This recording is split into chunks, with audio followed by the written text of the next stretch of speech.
In your book, you tell us that you started seeing angels from a very young age. And I just wanted to ask you, what do they look like and what were they doing? The way I would explain is, as a young child lying in the cot, I could see them moving around my mom.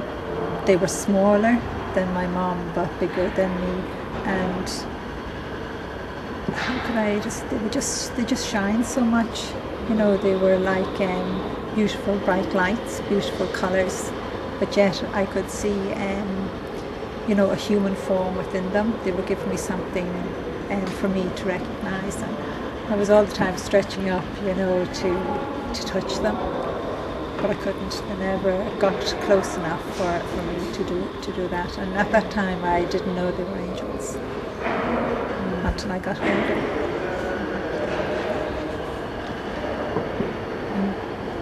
You decided not to tell anyone about what you were seeing for some time. Why was that?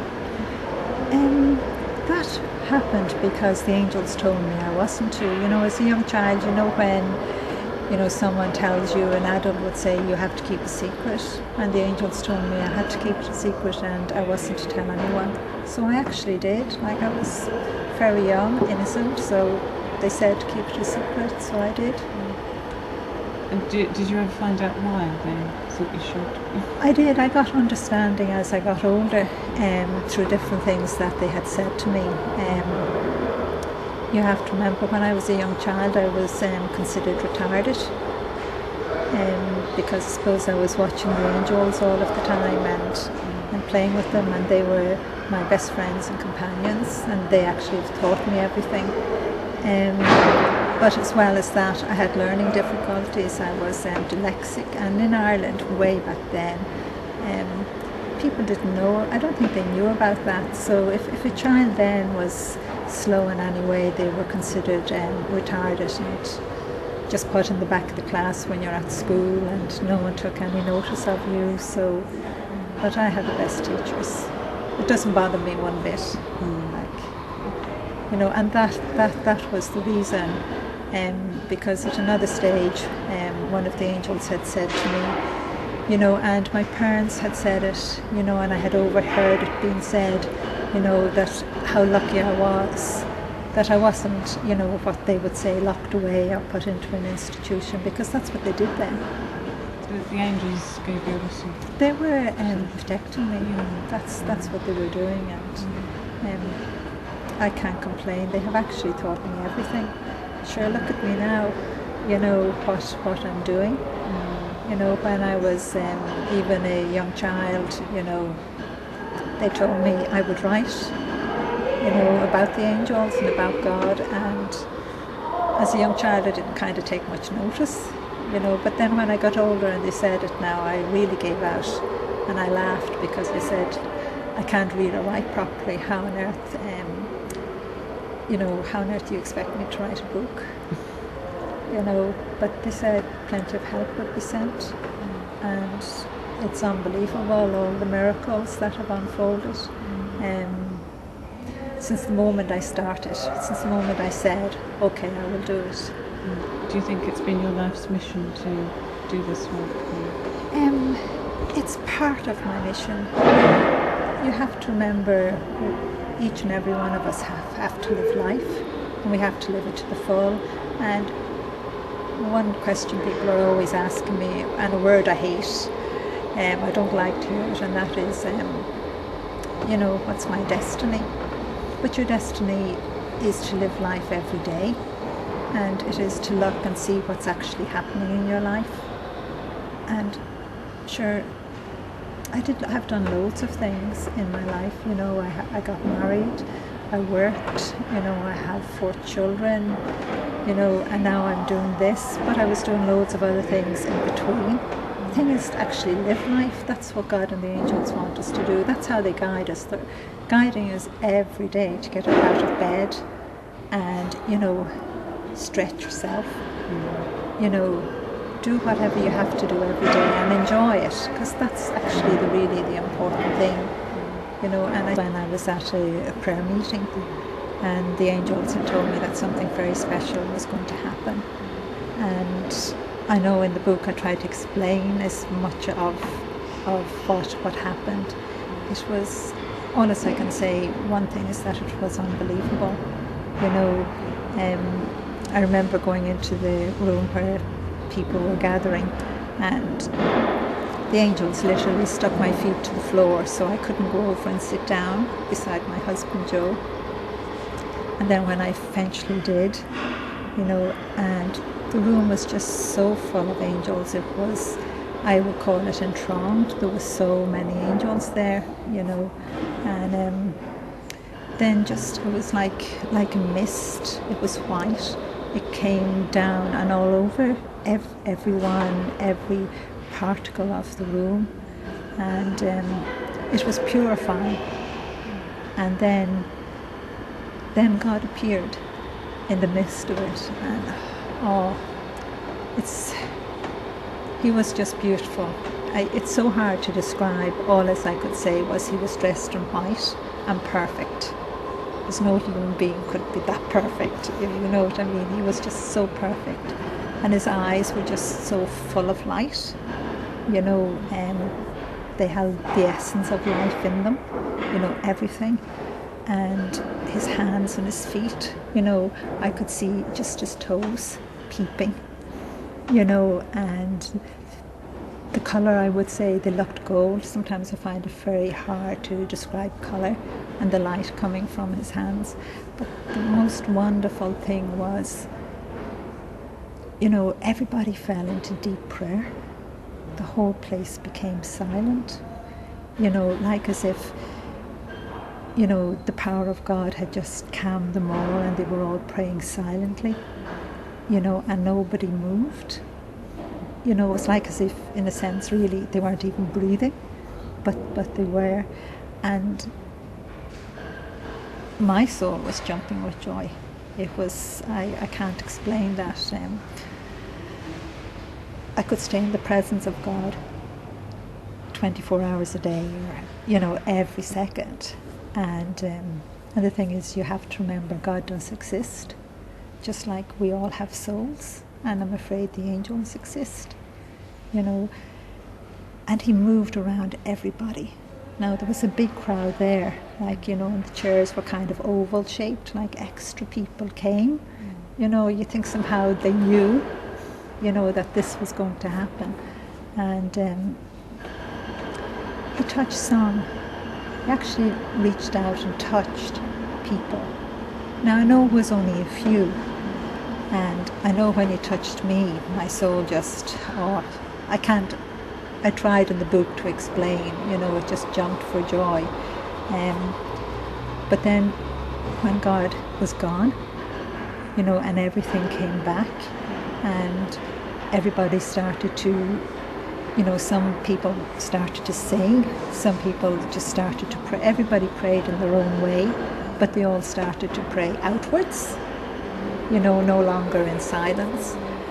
And then, you know, when it grew silent again, and, you know, one person said, you know, they felt a great peace, a great love, a calmness that came over them, you know.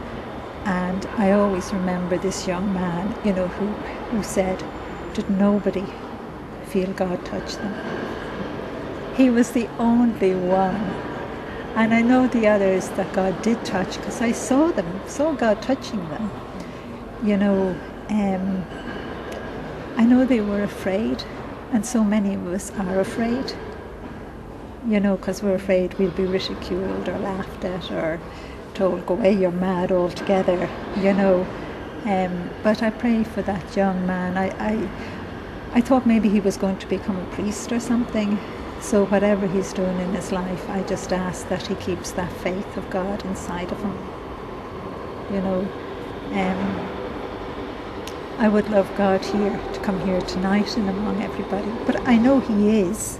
He's with us all, because that's what our souls are, part of God. That's what's in God's image, you know. And I suppose we all have to remember that our guardian angel is a gift from God, and is the gatekeeper of your soul, and never leaves you. No one is ever alone at all, not for 1 second. no matter how sad you're feeling or what's happening in your life, even if you're in the middle of the most horrible thing that's happening in the world, you're not alone. The example of the prayer group meeting, do you think God's presence is felt more in that kind of environment, and that it's quite important for us to come together in groups like that? I think it is important for us to come together in groups to pray, but I know God is with everyone when they pray. I couldn't say that, because I just see the angels all of the time, carrying prayers within the same instant, and you have to remember the angels love to help us, they love to be in our presence. I'd have to smile at this for the simple reason is because of our soul, because our soul shines with the light of God. No matter how good or bad we are, or imperfect, or anything like that, prayer is really powerful. And that's one thing everyone has to remember. I would often be passing maybe a church, and there'd be people inside praying, and sometimes I would just slip in and give a little prayer as well. But you need to, how can I explain this? When someone really prays from the depth of their soul, from the depth of, every part of you, that prayer is more powerful. Prayer can move mountains. It's faith. Yeah. And it doesn't matter what religion you are, or even if you don't believe, even if you don't believe God exists. But I do know, I have to smile at this, most of the time when someone is really in trouble, even if they don't believe in God, they will call out, God help me. They'll call out something, and that is usually a person calling out from the depth of their soul. Why do you think angels have, communicated with you, and you have this gift of being able to see them? And, not many people can have that. I don't know, because to me I'm just a peasant, an ordinary person. I don't know why God or the angels chose me. Like, I have asked, but they never answer me. Like, loads of times they won't answer anything. Some things I ask, it's like as if I ask, it's trivial, but it might be important to me or someone else. I don't know. I often say to God and the angels, why didn't you choose somebody else? Someone that had no learning difficulty, or someone maybe that was born into a family, where I could have got an education, all that kind of thing. Or even, someone like yourself, you know what I mean? I don't know why. I do feel very privileged that God chose me. I don't know if the angels will ever answer this question, or you've asked the angels. Why does God allow natural disasters to happen? Yeah. You have to remember, God doesn't. He does everything in his power. He has his angels here, talking to us all of the time, trying to get us, not to do bad things. He's, in the book I have told one story about Mark, an innocent, about the angel of death, trying to help to prevent an innocent life being taken by, I hate having to use the word, but terrorists, you see, it's our choice. I do say to God, I wish you didn't give us free will. We have to live a life. Every time you go left or you go right, it's your choice. But God's angels always try to guide you back. Even if you went left and you shouldn't have had, and you fell and even, scratched your knee, or it could have been worse. Always remember it will heal, but it is that you don't forget. I always remember meeting someone who said revenge is the hardest thing, to heal, because, we all kind of, if someone hurts us, we get angry, or we might become spiteful or mean and do something back. That's our choice. And I know you're probably talking about as well, storms, plane crashes, but it's all part of life. And And I used to say to the Lord, I know innocent life does die before its time, and God does everything possible to try and prevent it, but we don't listen. But sometimes it's their time. And that's hard to understand. It's like a mother and father, a child that, only stays with them for 2 years, and they're full of great sadness. But that 2 years was that child's whole life, even if it was sick, because I always give out to God about this as well. Sometimes it actually helps a child comes into the world to be born and only to stay for a short time, but yet they actually make a huge mark, upon the family they were born into. It helps the family to realise how precious life is and how important it is to live and to have faith.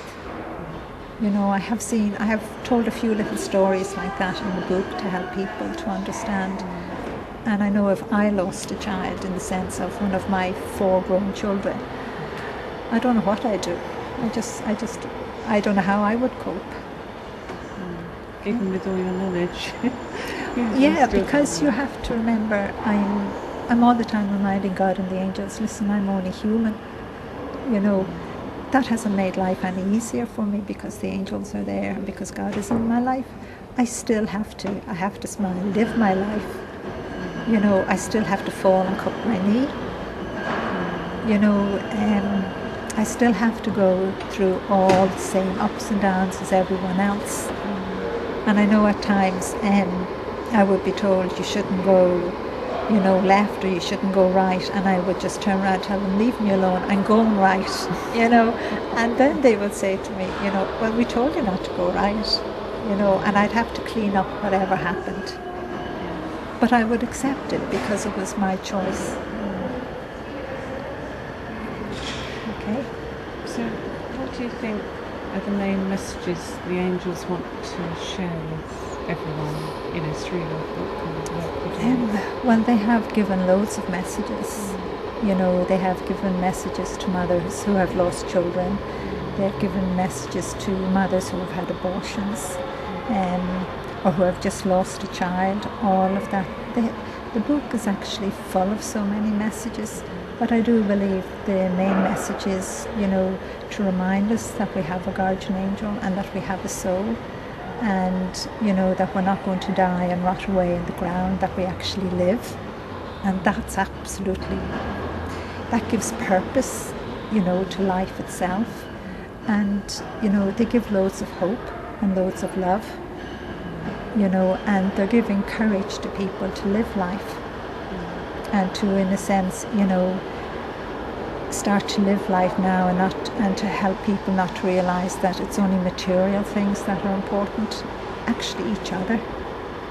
The time we spend with each other, helping each other, and love is very powerful. I suppose the one thing I would say would be to have faith. I think that is one of the most important things, and to pray regardless of what religion you are. And the simple thing is, just ask the angels to help you. That's all. You just say, please help me in everything I do this day and every day. And the thing is, have the faith and know that you're not alone, and they're there all the time helping you. And every time you should move that cup in that's, say, on the edge of the table, they're great teachers. Go and move it in, even if it's nearly in the centre. They're only teaching you. Just go and move it in, so that when something important comes to help you in life, you respond to it. And you have to remember, God's angels will never ask you to do anything wrong. If you're doing something wrong, I'm afraid it's the other side. They just don't ask you to do anything wrong. They don't ask you to be mean or anything like that, or to be spiteful, or to, what would you say, look for extra money for something when you're not meant to get it. They don't. And when you start to let God into your life and the angels into your life, life does get easier. it it's not that it gets easier in one sense, but it gets easier that you're able to cope with life, and it does keep the darkness away. Like when you see all the things that are happening in the world now, you know, all the wars that we have, you know, the recession. I call the recession a blessing. I don't call it negative, I call it a blessing, because it is helping people to wake up, to realise, you know, the important things in life, you know, that it's not all about money. And in a sense, you know, those that were, what would you call it, being dishonest, you know, their faces are being shown now. Is that the way I could explain it? You know, the wrongs are being corrected. And that is, I always say, good wins in the end. And we all have to stand up to be counted. When something has been done wrong, we have to speak up. We can't be any more sitting in the corner and saying somebody else will do it. You know, a child can't do it because a child is innocent, and the elderly can't do it because it's too hard for them. You know, so those in between have to stand up. So that's one thing God and the angels do. They ask us to stand up and, you know, to make things right, because we all have the power inside of us if we join together. And I believe, you know, life is wonderful and this world is wonderful, and there is so much good out there. You know, we all look on the negative and the bad, but look at all the good, and you'll find the bad will start to get less. I don't feed Satan. He loves you to do that.